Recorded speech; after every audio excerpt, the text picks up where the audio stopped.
Yun, good day mga boss. Yan, may share ako sa inyo. Yan. Ito. Inner tube. Shock. Shock siya ng Suzuki Smash. Yan. Ang ginawa natin dito. Dahil good pa yung kanyang good pa yung kanyang oil seal. Tsaka dust seal. Yung pinaka dust seal. Yung ito. Ito. Yung nasa taas. Dito yung oil seal.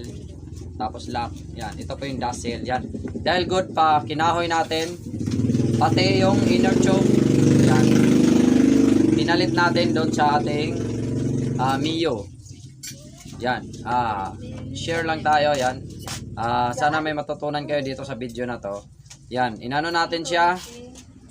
Nilagay natin. Kaya ito yan. Yan. Ito na.